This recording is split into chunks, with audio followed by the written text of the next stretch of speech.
Ever since the release of Breath of the Wild back in 2017, the Zelda franchise has completely transformed. It broke away heavily from the more linear approach to the progression as seen in most games up to that point, and clearly this worked immensely. To this day, Breath of the Wild remains as possibly the most influential game of all time, at least for the open world genre, and due to its overwhelming success as the highest selling Zelda game by a long shot, of course Nintendo planned on creating a sequel to this beautiful masterpiece. But that's just the thing. How could it be possible to top one of the greatest games of all time? Well, what if I told you this is exactly what happened with The Legend of Zelda: Tears of the Kingdom?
After a beautifully shot intro, Link finds himself on Great Sky Island, which functions much like the Great Plateau from before.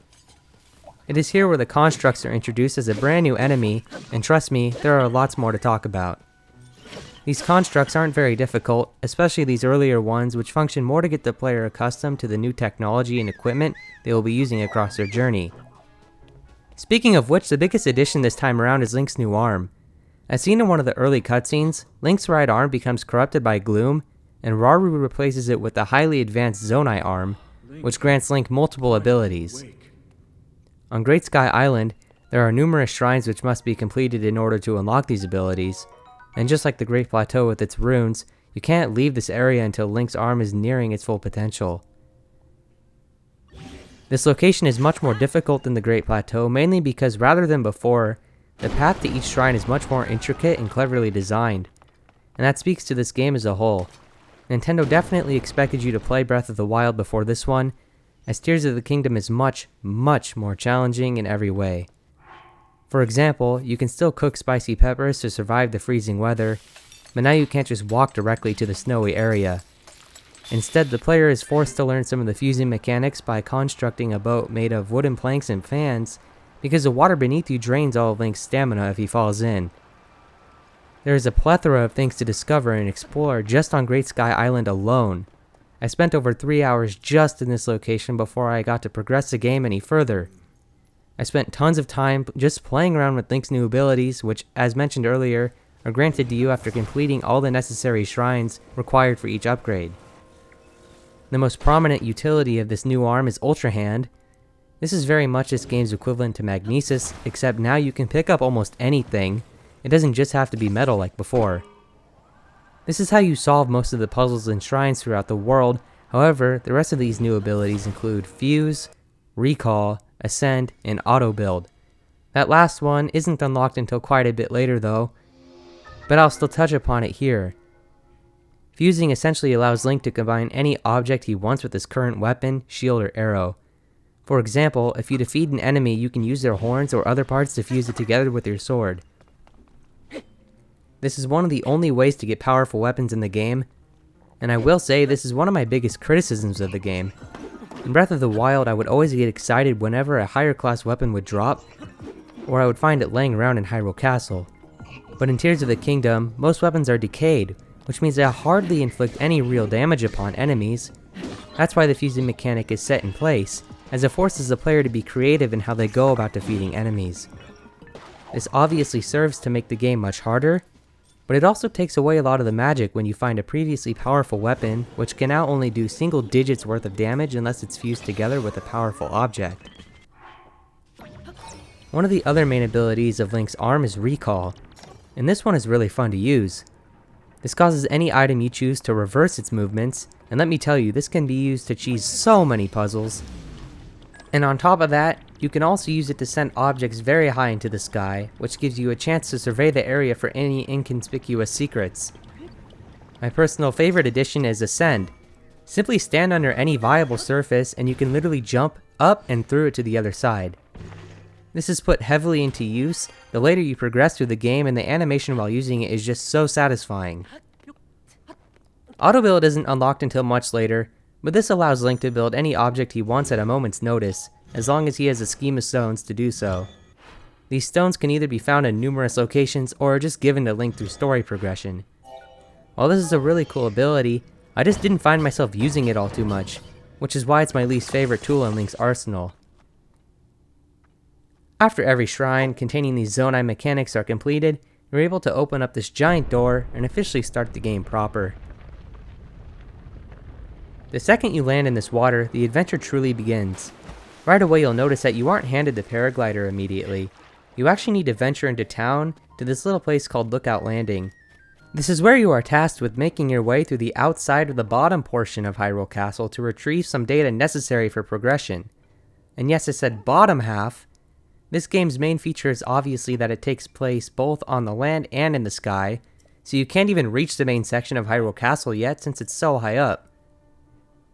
Anyways, once you have obtained the required information, Purah, who's actually all grown up now, will give Link the paraglider, which also leads directly into the new function for towers. Now once you find a tower, like before, there is a small puzzle that you need to solve in order to gain access to it. But they feel even greater to unlock now because once you examine them, Link will be launched into the sky, and I mean launched. This is why the towers are so satisfying to uncover, because not only do you have a great new warp point, but now you can glide to wherever you need, so long as you have the stamina to do so. Or you could do what I did, which was cook up a bunch of stamina dishes and make my way over to the floating Hyrule Castle immediately, so I could get the Hylian Shield. If you thought Breath of the Wild's world was big, well, Tears of the Kingdom is literally 3 times the size of before. Obviously, we have the absolutely massive world of Hyrule, but now there's the sky as mentioned earlier, and the depths, which is essentially another Hyrule lurking underneath the ground, shrouded in complete darkness. This is much more enjoyable to explore in my opinion, because at times, the sky can seem pretty barren. It honestly reminds me of a better version of Skyward Sword's overworld. Obviously, there's much more to do in Tears of the Kingdom sky, but oftentimes I found myself landing on a platform with little more than a machine or fairies on it. However, the depths bring an incredibly unique feeling of mystery to the game. This is something which has never been even close to a concept in any other Zelda game, and it truly feels like you're entering a new dimension when you travel down here. The eerie music and all the corrupted enemies make this place feel genuinely terrifying. The only way to see anything down here is by throwing a bright bloom seed or finding a light root, which acts as a sort of shrine with no puzzle. They do light up the entire perimeter once interacted with, and this drives greater incentive to find all these light roots because in doing so, the world becomes more visible, thus making it easier to explore. It's very easy to spend hours upon hours exploring this place, and there were times where I became so invested with this alien-like underworld that I completely forgot that the massive Hyrule Kingdom was right above me. One item that can only be found in the depths are the Poes. So yeah, Poes make a return in this game, but not how you'd expect. You don't fight them like in Ocarina of Time. They now have been turned into a collectible which can be exchanged for numerous items. However, the Dark Link set is definitely the main attraction here. One of the most prominent complaints about Breath of the Wild was the lack of enemy variety seen throughout Hyrule. And personally, I never had an issue with those enemies considering how engaging and enjoyable most of them were to fight. However, after playing the sequel, I can totally see why people clamored for a wider selection of enemies to face. This game has by far the biggest enemy count in any Zelda game ever, multiple times over. Every old enemy returns, but on top of that you can find a lot of the older Zelda enemies now, which look incredible with this game's art style. Most of these even have much more advanced movesets than they did in the past. For example, Gyptos can now fly and crawl, and they also can't be defeated easily with a sword like in Majora's Mask. Like-likes were another fan favorite enemy that return in an enormous variety. Now I've got shock like-likes, ice and fire likes, and corrupted likes. But that's not even scratching the surface of the new additions. There are now boss bokoblins, which walk around certain areas of the map with a bunch of normal bokoblins trailing behind. This adds even more personality to the world than it already had in Breath of the Wild, and it's simply astonishing. You will literally run into a new monster to fight around every single corner of Hyrule. There's also new overworld bosses, with the best one being the Gleeoks, which are these three-headed dragons, and yeah, these are incredibly hard to defeat. And who could forget the most terrifying enemy of all time, the Gloom Hands. These things nearly gave me a heart attack the first time I saw them chasing after me, with that creepy music playing in the background. It's impossible to become bored in this world because there will always be something mysterious or interesting just a few steps away. My absolute favorite part of Tears of the Kingdom is that this does not feel like a generic copy and paste of Breath of the Wild's Hyrule. These two games build so well off each other as you can travel anywhere, such as Kakariko Village or Hateno Village, and you will see progression. Any concerns about this game not progressing the world of Hyrule further than it was in Breath of the Wild should be immediately dismissed. I was so invested in traveling to all the old places just to see how they look now, and what new advancements have been made upon them. For example, Kakariko Village is now surrounded by structures and floating rings, while Hateno Village now has a mare and a greater emphasis on mushrooms. They even put a mushroom on the goddess statue's head. How cute. Or all the main regions such as Rito Village are now plagued by some phenomena. But my personal favorite is seeing the progression of Terry Town from this quaint little village you helped establish in the previous game to this giant sprawling city with an entire railcard system just to get you from one level to another. It's also greatly appreciated how everyone you meet in Breath of the Wild recognizes you now. Link himself went from a lonely knight to a world-renowned hero. The whole story and world is cohesive and perfectly displays how towns and locations along with characters have changed within the last few years. Something I found quite surprising is that Nintendo actually decided to go with an awkward number with something for once, that being the shrines. There aren't 120 of these anymore, now there are 152. There are shrines in the sky as well as the surface, and these are very different from Breath of the Wild shrines. Now it seems like almost every shrine can only be completed if some sort of contraption or something is built.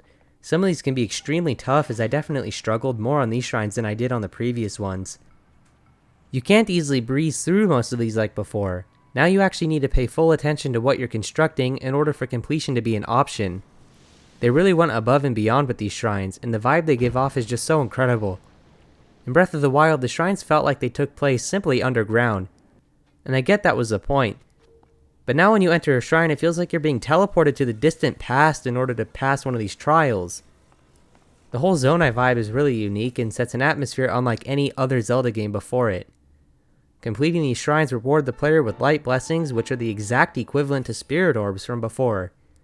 Collecting 4 of these will grant Link the option to expand either his hearts or his stamina gauge. This time around, however, I'd say it's much more important to emphasize stamina over hearts, at least until you get 2 full stamina rings, as that's due to a few good reasons. First off, this is by far the most vertical Zelda game. There are tons of high places that will be much more manageable if you just carry a lot of stamina on you. But the most important reason is because the Master Sword actually requires Link to have 2 full rings of stamina as opposed to 13 hearts like before. Plus, you can always trade your stamina for hearts with the demon statue once you take the Master Sword. Remember how everyone hated the Divine Beasts? Well, Nintendo answered back strongly, to say the least. There are now actual temples that are unlocked after completing each of the 4 regional phenomena around Hyrule. These phenomena are incredibly cool.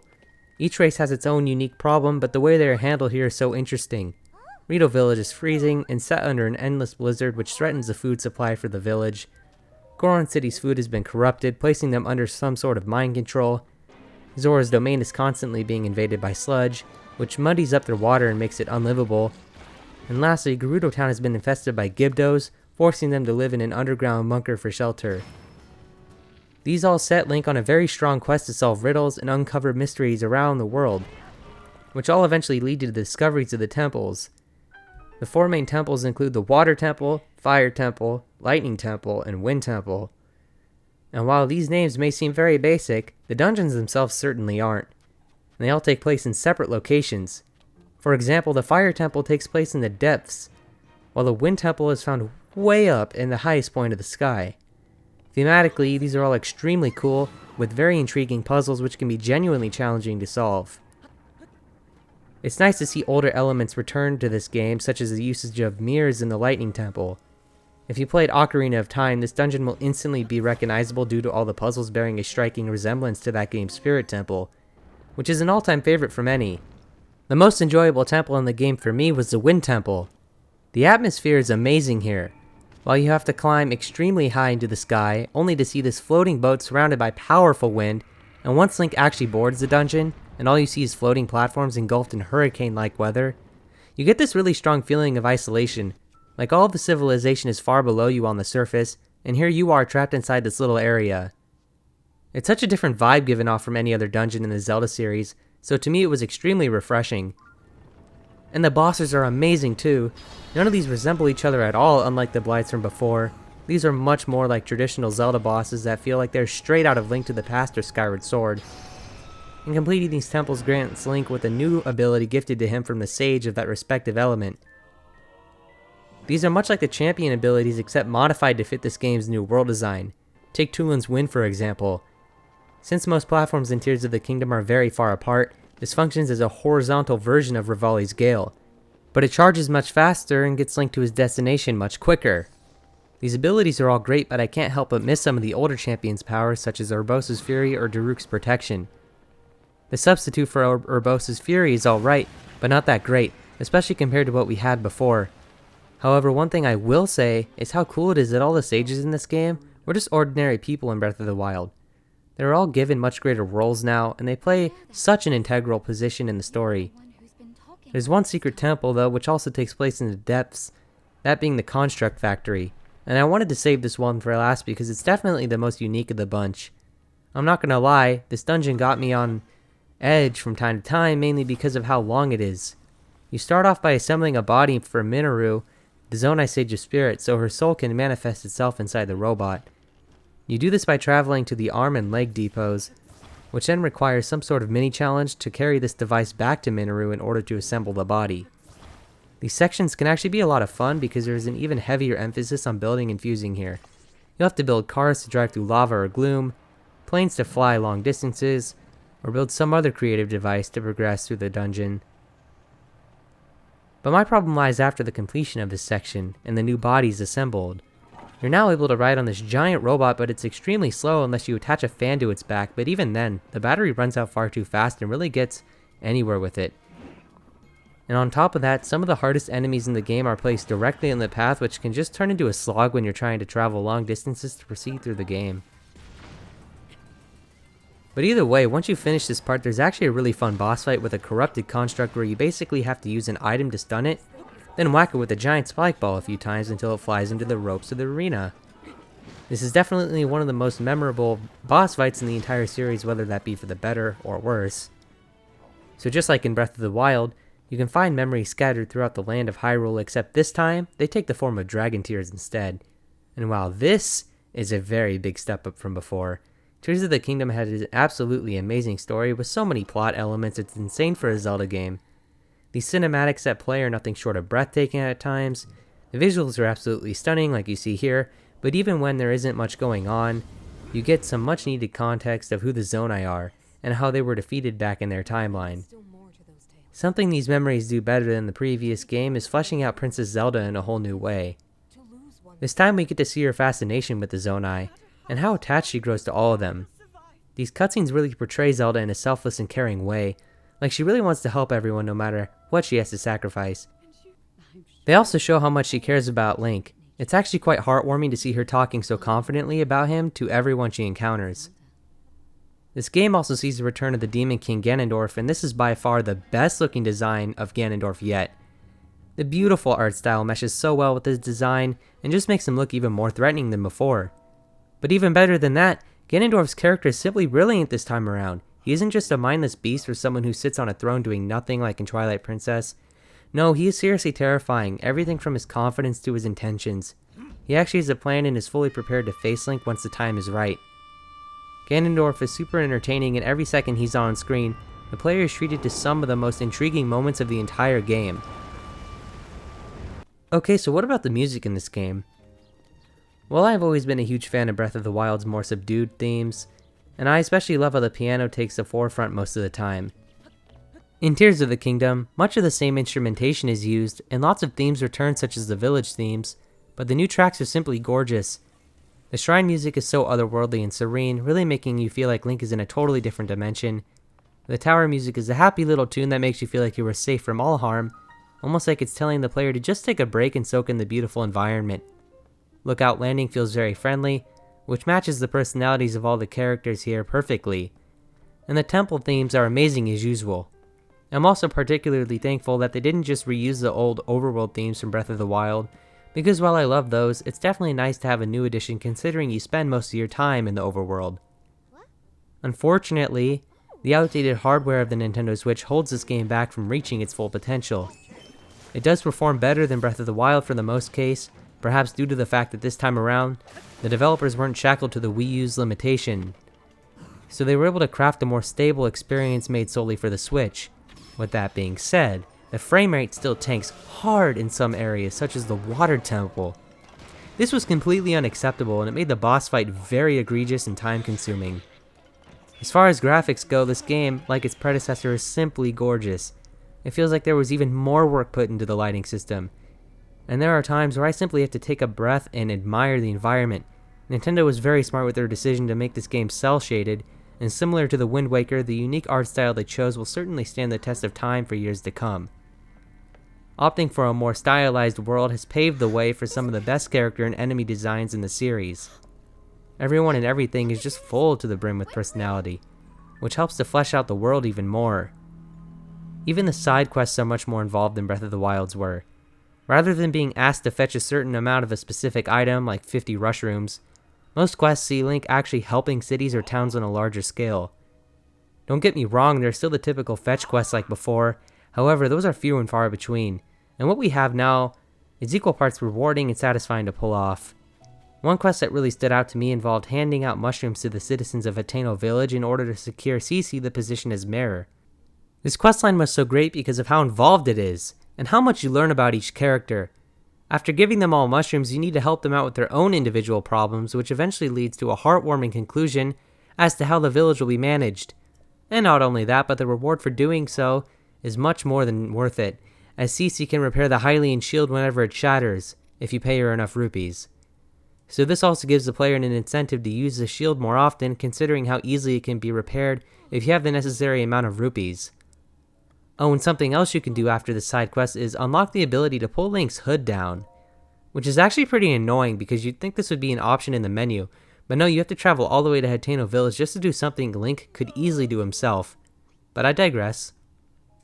In case you were wondering, Korok seeds do indeed return for the sequel, and they function in the exact same ways they did before.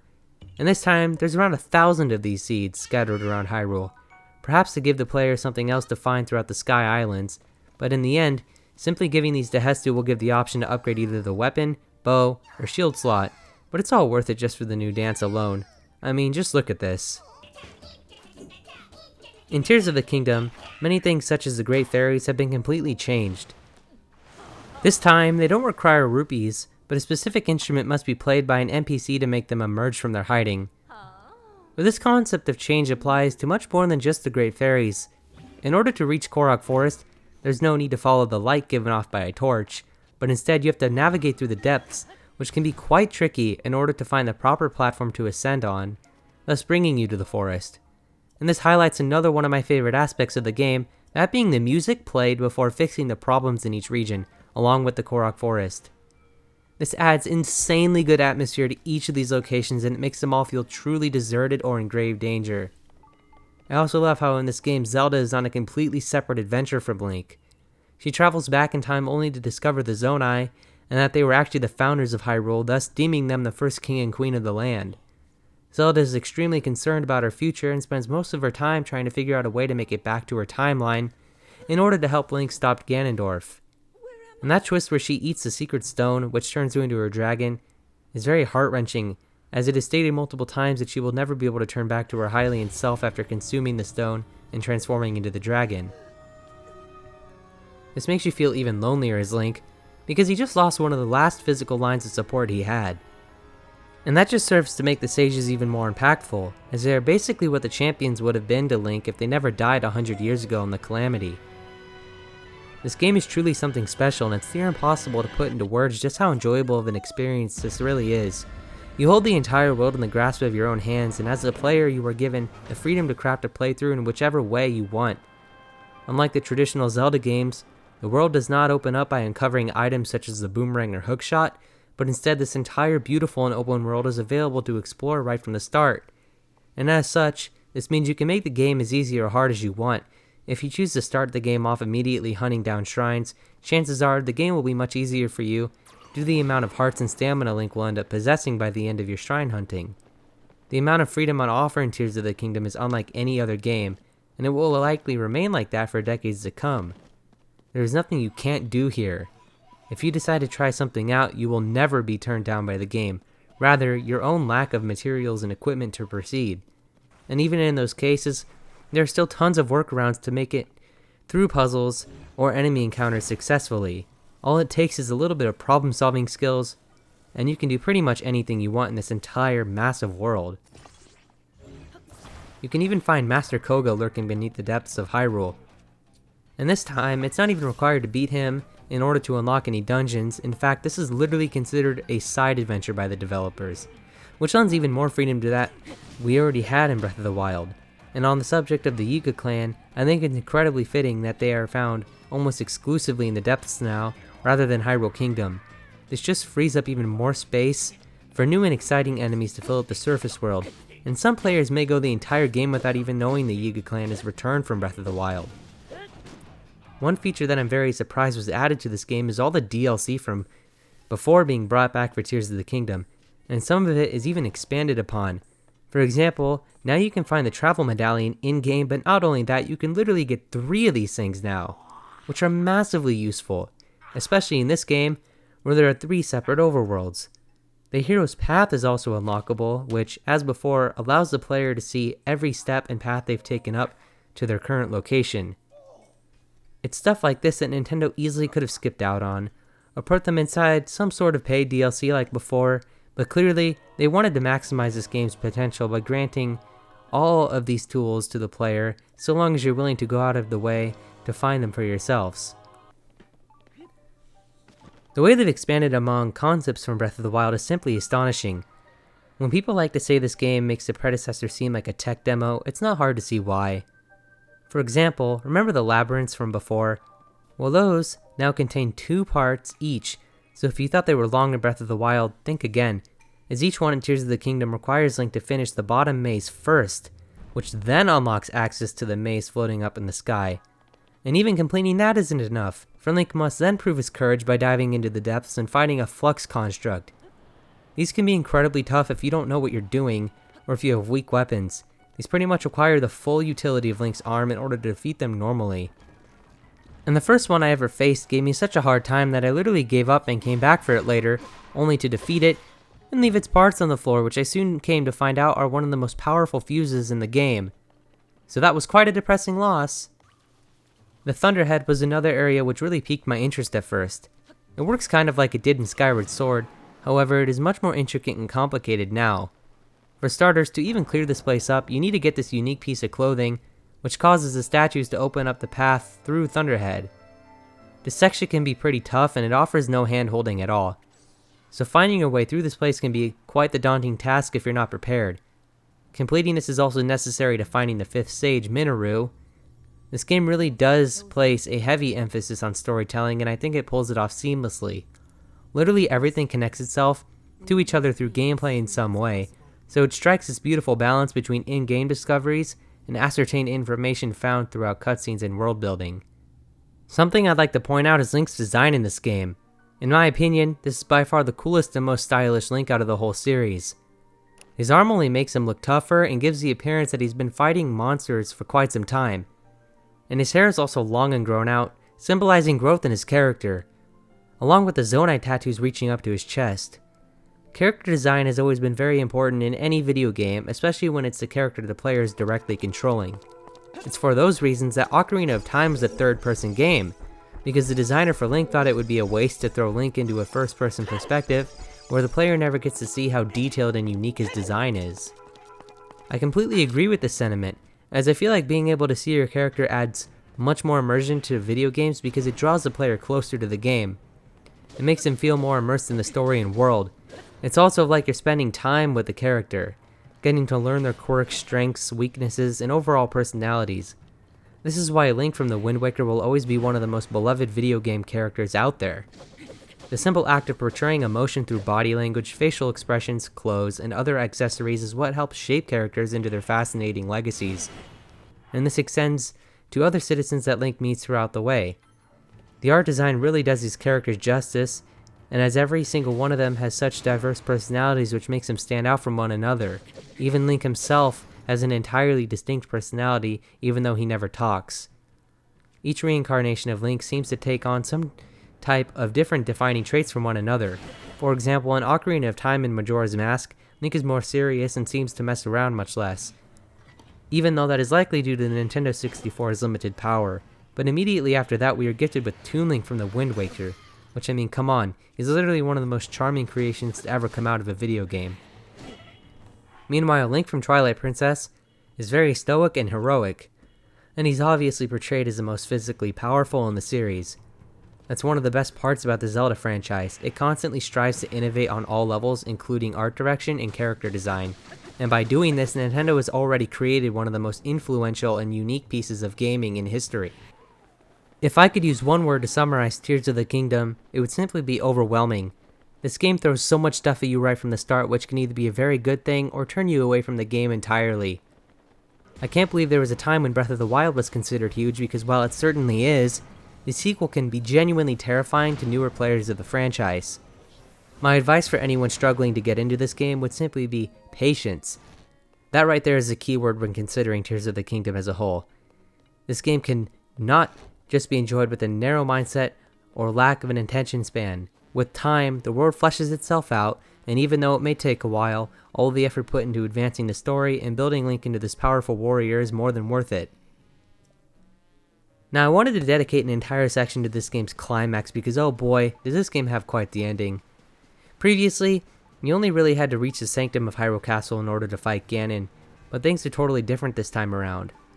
While it is still very much possible to rush straight down to Ganondorf, it is near impossible to come out victorious if you aren't fully prepared, and I mean fully prepared. You better have tackled plenty of shrines and gained tons of hearts and stamina vessels if you even want to stand a chance in the endgame, honestly. First off, you need to infiltrate Hyrule Castle and pursue Zelda as she constantly teleports around.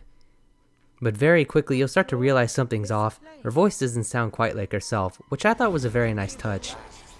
You can quite clearly tell that this is a fraud, especially with the things she says and how she says them.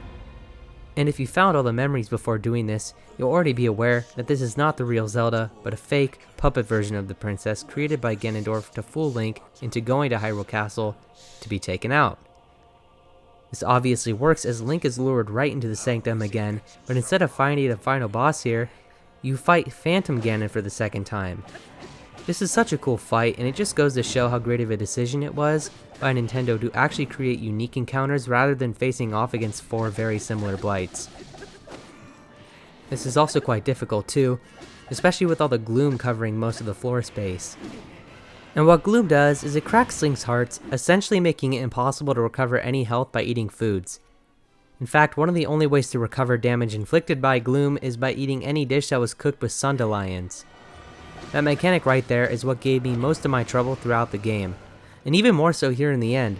Fighting Phantom Ganon also feels quite climatic, because it really feels like the first phase of a long boss battle, but in reality, this was basically just a teaser for what's to come, which I thought was executed perfectly because I certainly did not expect what would happen next.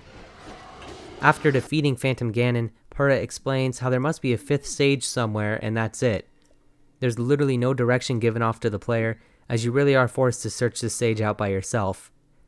Well, it turns out there's a secret dungeon which must be completed, and upon finishing it and discovering the 5th stage, you're directed back to Lookout Landing, where you're then put on the path to fighting the real Ganondorf this time, not just his puppet. Something that was very unexpected for me was that in order to reach Ganon, you do not have to travel to the skies like most people probably would have expected since, that was the main selling point of the game. It only seemed likely that Link would face off with him in the elevated Hyrule Castle. But no, the devs were aware that there were already an intense boss fight up there waiting for the player in Phantom Ganon. So the true path is down in the depths below Hyrule Castle, which is just phenomenal when looking at the atmosphere it provides. This place is genuinely terrifying, and you feel even more alone than at any other point in the game by a long shot. The enemies down here are absolutely ruthless, and due to the abundance of gloom in every room, you'll likely lose the ability to recover lots of hearts unless you remember to cook lots of dishes with Sundalines in preparation, which I can safely say I definitely did not do. I highly underestimated how difficult this part of the game would be. This is by far the hardest ending in any Zelda game and will no doubt take players multiple tries to clear. Once reaching a certain point, you're faced with this really fun section which reminds me a lot of Skyward Sword's ending, where you had to cut down hundreds of bokoblins on your way down to rescue Zelda. It's neat that Nintendo looked all the way back at the first canonical game of the franchise and decided to take a mechanic from it and implement it here. It really just ties the whole series together into this beautiful bow, and it feels just as exhilarating as it did before. Luckily, the sages are here to help you fight off the enemies, but this section does go on for a very long time, with tougher enemies spawning in after each phase. This part of the game is probably the most successful at showing how powerful Link has become. He now fights besides the power of 5 other sages and wields the most powerful sword in the series. But all of this is just a mere warm-up for what's to come afterwards. This is where the true confrontation with Ganon draws close. As all the other stages split off from Link to fight off the rest of the baddies, you just have to walk down this eerie hallway filled with gloom. And this just lends even more atmosphere to an already stellar ending. Now this cutscene here really displays how desperate and relentless Ganondorf actually is. He's certainly the most violent of all the previous Ganons, which leads to a very tense boss fight. The first phase is relatively simple, sort of mirroring Phantom Ganon's fight from earlier.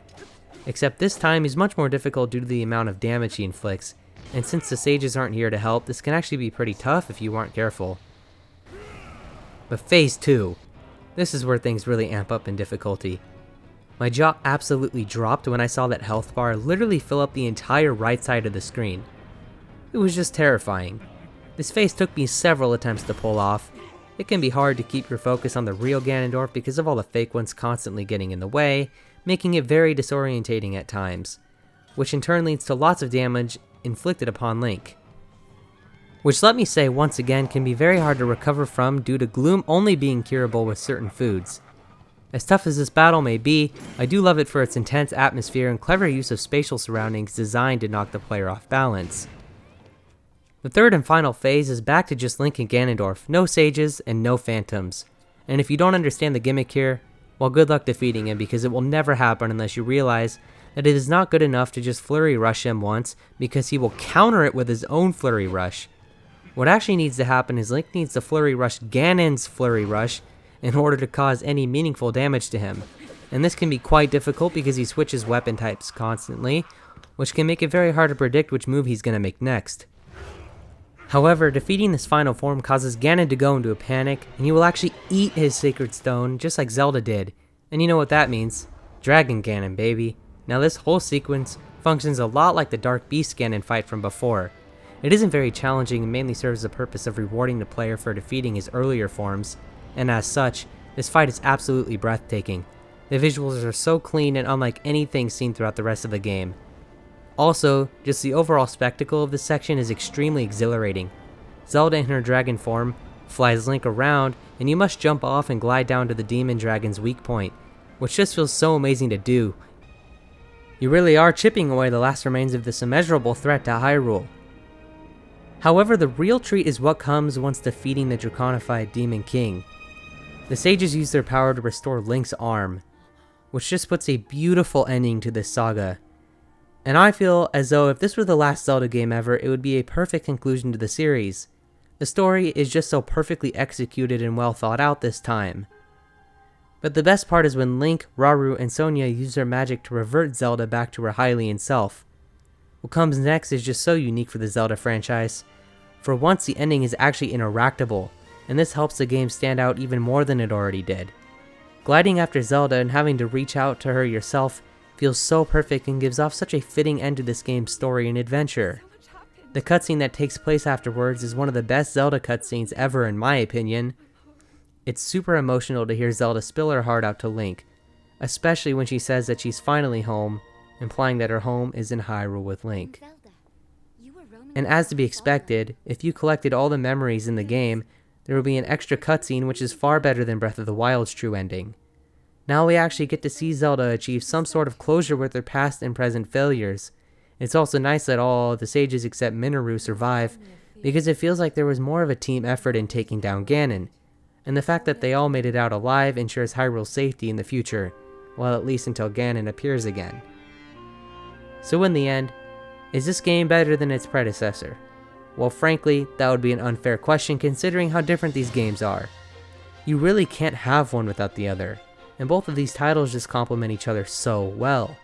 As the player, you really get to see this incarnation of Link becoming stronger minute by minute throughout both games, and it just creates such a perfectly cohesive journey through this character's perspective.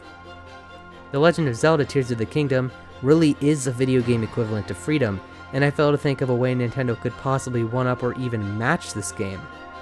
It was just such a huge accomplishment, and truly a landmark in game design.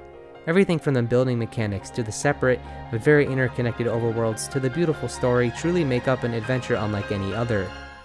It'll be very interesting to see which direction the Zelda series is taken in from here, but in my opinion, I believe this should be the last game with this iteration of Link and Zelda, because Ganon is completely gone, and the world is finally at peace.